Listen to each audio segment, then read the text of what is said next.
Hoje é o nosso culto da vitória e a palavra se encontra no livro do Êxodo, capítulo 14, a partir do versículo 9. Aleluia, glória a Deus. Toda sexta nós temos aqui na casa do Senhor, situada na rua Tomás José Dia, 685, Tapiratiba, São Paulo, o culto da vitória. E Deus sempre tem dado vitória aqui neste lugar. Aqueles que têm feito a campanha, aqueles que têm feito os seus pedidos de oração. A irmã Mercedes, na última sexta-feira, deu um testemunho brilhante de uma grande vitória que ela teve aqui na campanha. E durante todos os anos, irmãos, que nós temos feito essa campanha, não tem sido diferente, e por isso hoje não vai ser diferente. Você está precisando de uma vitória? Amém? Você tem alguma causa aí na sua vida? Você está querendo vencer alguma demanda, alguma disputa? Algum inimigo que se levantou contra você? Você quer que alguma luta cesse? Então presta atenção, que a palavra de Deus, ela vem ao nosso encontro para nos dar luz, para que a gente saiba como agir perante a luta, perante o problema, perante o ataque do inimigo. Nós não somos carnais, irmãos. Nós somos espirituais, amém? Amém, nós somos espirituais. Nós não somos carnais e nem naturais. Paulo explica muito bem isso lá na sua epístola aos Coríntios. Que o homem convertido, o homem e a mulher que tem a mente de Cristo, não é um homem ou uma mulher nem carnal e nem natural. É um homem ou uma mulher espiritual. E a palavra de Deus é espírito e vida. Então vamos lá. Êxodo 14, a partir do 9. E os egípcios perseguiram-nos todos os cavalos e carros de Faraó, e os seus cavaleiros, e o seu exército, e alcançaram-nos acampados junto ao mar, perto de Pi-Hahirote, diante de Baal-Zefon. O contexto aqui, irmãos, acredito que todos vocês já conhecem, não é? Israel passou 430 anos no Egito, e a maior parte desses anos escravizado pelos egípcios,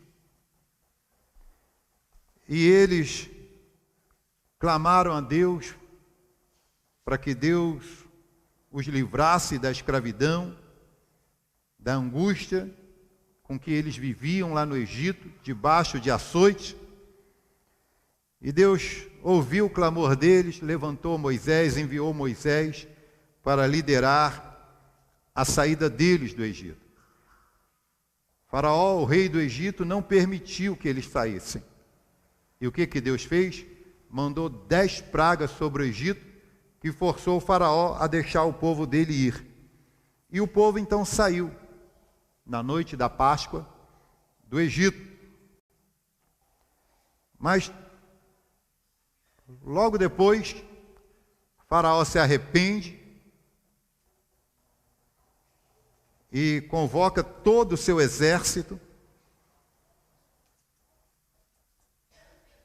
para perseguir Israel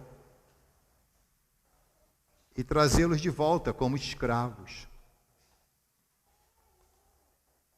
E aí chegamos aí nesse versículo que nós lemos.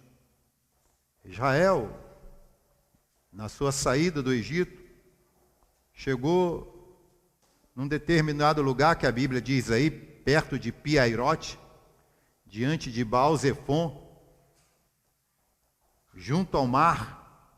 Que mar é esse? O Mar Vermelho. Então, no meio do caminho tinha um mar. e eles não tinham como prosseguir. E por isso logo o exército de Faraó lhes alcançaram. E vamos ver como é que vai desenrolar isso aí, irmãos. É uma situação que muitas das vezes nós também experimentamos na nossa vida, é ou não é? Quantas e quantas vezes a gente já não se sentiu num beco sem saída? No fundo do poço. É exatamente o que está acontecendo aqui com o povo de Israel. Versículo 10. E aproximando-se Faraó, os filhos de Israel levantaram seus olhos, e eis que os egípcios vinham atrás deles, e temeram muito. Então os filhos de Israel clamaram ao Senhor. Então eles levantaram os olhos deles. Diante dos olhos deles estava o mar vermelho.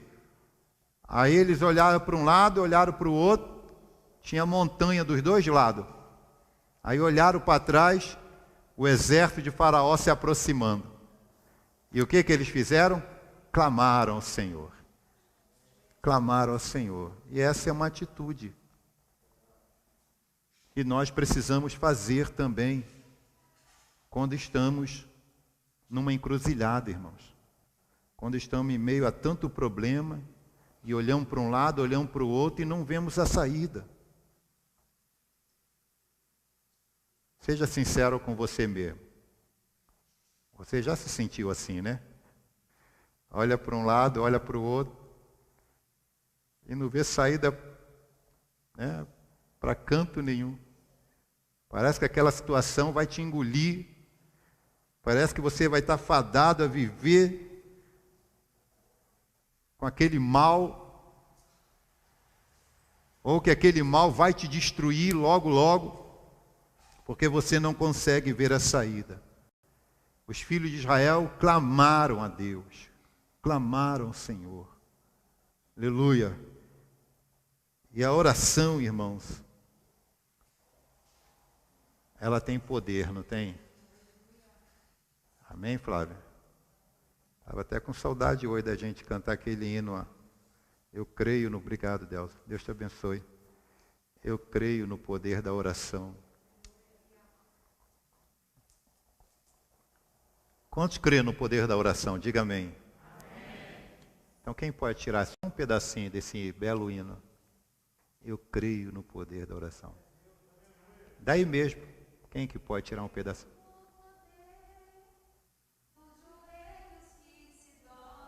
Amém. Que beleza, não é?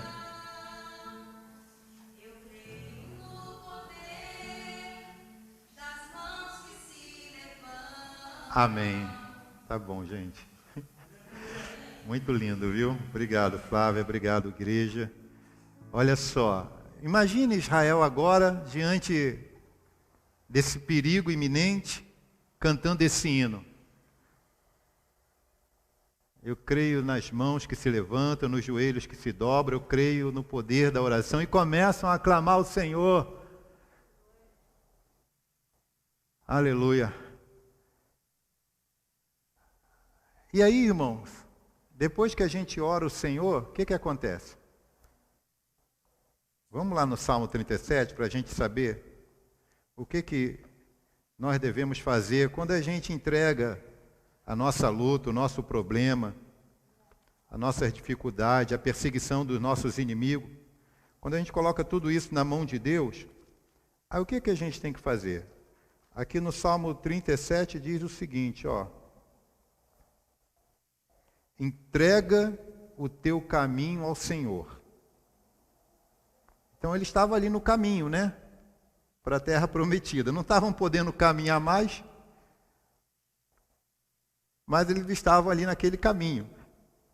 Entrega o teu caminho ao Senhor, confia nele e ele tudo fará. Aí no versículo 7 diz o seguinte: já que você tem o entendimento que quando você entrega o teu caminho ao Senhor e confia em Deus, Ele vai fazer tudo. Aí o comecinho do versículo 7 diz, agora Descansa no Senhor. Sossega. Amém? É isso aí, pessoal.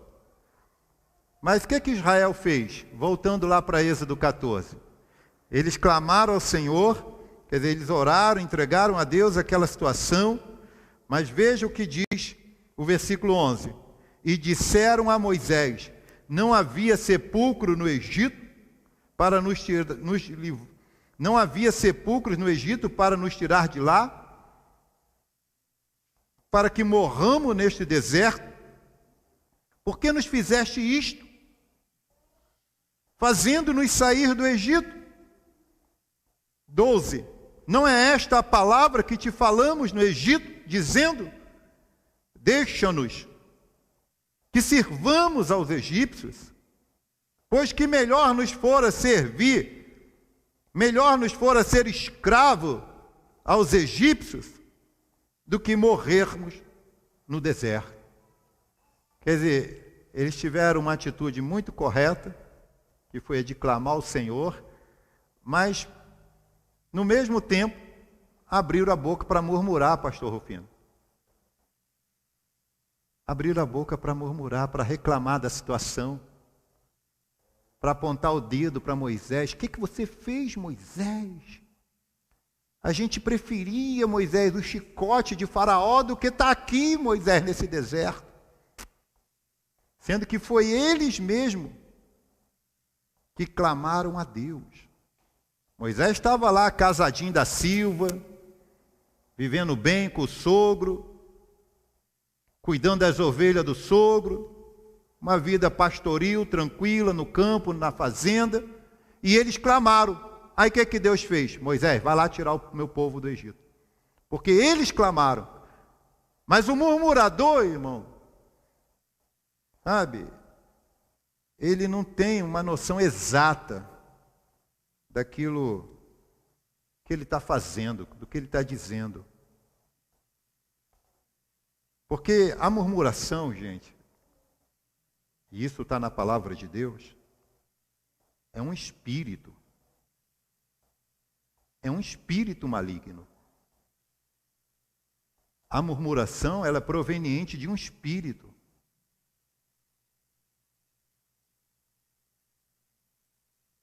Quer dizer, ao mesmo tempo que eles oraram, eles abriram a boca para murmurar. Deram lugar ao inimigo, ao maligno, para usar a boca deles para ficar murmurando daquilo que Deus estava fazendo. Tudo aquilo ali era plano de Deus, era promessa de Deus. Deus estava, naquele momento, cumprindo a promessa que ele tinha feito a Abraão, Isaque e Jacó, e a sua descendência, a descendência desses patriarcas. E em meio ao cumprimento da promessa de Deus, eles começam a murmurar. E nós devemos ter muito cuidado, irmãos, com a murmuração. Porque não adianta a gente falar que vem para a oração, que a gente está orando, que a gente está colocando na mão de Deus, mas ao mesmo tempo, a nossa boca está sempre em murmuração, sempre apontando um dedo para um, para outro, dizendo quem é o culpado, quem não é, do que estamos passando, do que está passando na vida. Para eles estavam ali naquela encruzilhada ali, por causa de Moisés. A gente até falou, Moisés, deixa a gente aqui. Conversa fiada. Porque o murmurador não tem memória, né? Eles não aguentavam mais a vida de sofrimento, de angústia, de aflição lá debaixo do chicote de Faraó. Quem que aguenta, irmão? Ninguém aguenta. Eles também não estavam aguentando trabalhar debaixo de chicote. Aí agora, no primeiro obstáculo, já começam a praguejar, já começam a murmurar. E lamentavelmente tem muito crente desse jeito hoje. Sabe, Deus abençoa, Deus faz maravilha, Deus cuida, Deus dá livramento, mas não pode sofrer um aperto que já está murmurando, já está praguejando, já está culpando um, culpando o outro pela situação. Eles oraram, mas logo começaram a murmurar. E eu já falei, vou repetir, temos que ter cuidado com a murmuração. Esse povo aqui, Deus teve misericórdia aqui, nós vamos ver. Mas durante a caminhada deles, eles não pararam de murmurar. Eles estavam sempre murmurando. Até que chegou a hora que Deus disse, ó, chega. Ninguém vai entrar na terra prometida. E Moisés, e eu, Senhor? Nem você, Moisés. Nem você. Os filhos de vocês eu vou colocar lá, mas vocês não vão entrar. Chega de murmuração, chega de incredulidade. Vocês não merecem a minha bênção. Está aí, irmão, eles perderam a bênção. Aqui, Deus ainda teve misericórdia dele, mas eles não aprenderam a calar a boca, a não murmurar na hora da situação difícil. Aí vieram com essa murmuração para cima de Moisés e disseram, e aí Moisés diz o seguinte, versículo 13: Moisés, porém, disse ao povo: não temais. Então, se a gente quer ter vitória, a luta está grande, está difícil. O inimigo está rugindo que nem um leão querendo te tragar. O problema está maior do que uma montanha.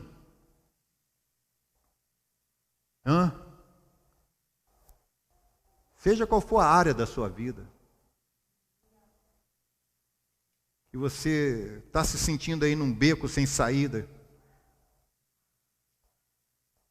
Aleluia. A primeira coisa para Deus dar vitória: não tenha medo da perseguição. Não tenha medo do problema. Não tenha medo da luta. Não tenha medo da dificuldade. Aleluia. Pode vir o exército de uma nação inteira contra você. A palavra é: não tema. Todo o exército de Faraó estava ali, se aproximando. E a primeira palavra que eles recebem é: não tema. Não tema por quê? Quem é maior, igreja? Quem é maior? O exército de Faraó ou o nosso Deus Todo-Poderoso? Quem é maior? Responde, igreja. Quem é maior? É o Senhor Jeová, o Deus Criador dos céus e da terra, ou o homem? Com espada, com lança e com escudo, com carro e cavalo. Quem é maior? Se nós cremos que Deus é maior, então nós vamos obedecer a palavra. Não vamos ter medo dessa luta. Não vamos ter medo desse problema. Não vamos ter medo do que o inimigo está aprontando, porque o nosso Deus é maior. Vamos dizer como Paulo: se Deus é por nós, quem será contra nós? Pode vir, Faraó. Pode vir, Faraó. Aleluia. Eu estou do lado do mais forte, do maior. Aleluia. Sharamando nagasharamanda naha. Shalamando ikoma naha. Por isso que o salmista diz: entrega o teu caminho ao Senhor. Confia. Tem que confiar. Tem que confiar. Ficar olhando para o exército de Faraó o tempo todo e esquecer de olhar para aquele que realmente, aleluia, é maior do que o inimigo, aí você vai sucumbir. Você vai sucumbir. Porque às vezes, né, o crente tenta arrumar desculpa. Mas é porque o senhor não está passando o que eu estou passando. Pelo amor de Deus, irmão. Até crente já me ameaçou me matar. Aqui no portão de casa. Até crente já ameaçou me matar. Não foi um nem dois que veio com faca aqui também para querer me matar. Lá no Rio de Janeiro, então, nem se fala. Quantos que puxaram o revólver e apontaram para mim? Então eu já passei por situação de perigo também. E não foi uma nem duas. E em todas elas o Senhor me livrou. Porque eu estou aqui, ó. Todos que puxaram a arma, nem sei se está vivo, eu sei que eu estou. Então não tema. Segundo, estai quieto. Olha aí, Deus não aceita. Deus não aceita a gente ficar murmurando. Estai quieto. O que diz lá o Salmo 46, versículo 10? Aquietai-vos e sabei. Aquietai-vos e sabei que eu sou Deus. Então, para a gente saber que Deus é Deus, a gente não pode ficar que nem tagarela, sabe? Falando o tempo todo do problema, da situação, e sabe como parece que aquilo ali dominou a nossa vida, a nossa mente, os nossos pensamentos, as nossas conversas. Isso tem que acabar. A gente tem que aquietar, sossegar o facho, descansar, como diz lá o salmista. Aleluia. Porque aí a gente vai ver que Deus é Deus. Mas isso é para quem confia, irmãos. Eu estou falando para crente aqui nesta noite. Se eu estou falando para crente, diga amém. Então, isso é para quem crê, para quem confia. É uma palavra para quem confia. Aqueles que não confiam, na hora da luta, do problema, da perseguição, na hora que o adversário se levanta, quer fazer a mesma coisa que ele.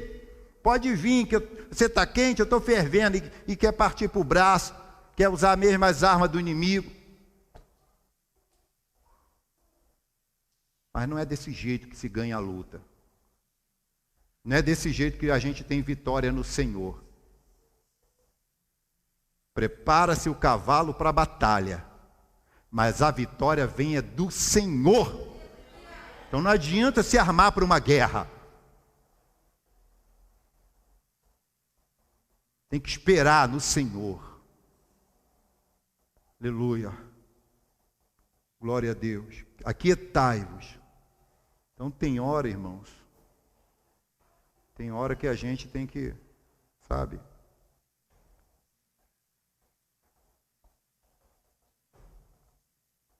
Tem hora que a gente, por mais que você se ache com razão, injustiçado, traído,